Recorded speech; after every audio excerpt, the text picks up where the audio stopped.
Kita baru saja makan dekat kedai belakang ni. Sekarang kita nak isi minyak dan kita pergi ke KL. Hari ni hari Selasa. Pagi tadi aku dah siapkan video niaga saham dan aku dah bagi klien. So far tak ada apa baiki dan kita tengah tunggu balance payment dia. Aku redah naik motor sebab aku tak nak bila balik nanti aku kena redah jam dan sampai waktu malam. Okay, kita dah sampai di Intercontinental Hotel. Ini kali kita untuk job hari Khamis ni. Penganjur klien aku ni daripada Turki dan second man dia daripada orang Indonesia. Dia nak buat exhibition dekat Intercontinental Hotel. So event Khamis ni dekat sini.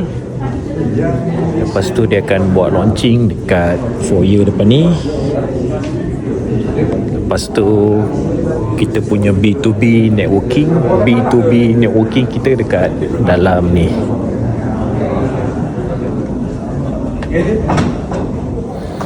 So kita boleh imagine dalam 150 peserta dalam ni. Total ada 36 booth. Inilah dia bos besar daripada Turki dan sebelah kanan tu interpreter. Kalau tahu dia boleh cakap bahasa Melayu, babe.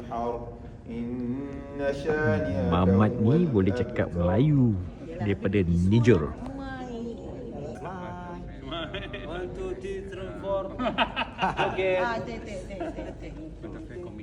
Bos Turki ni suruh aku bawa kamera besar supaya boleh interview partisipan. Dan dengan kamera besar tu boleh nampak kita ni press lah. Okey, itu saja untuk hari ini. Kita jumpa besok, InsyaAllah.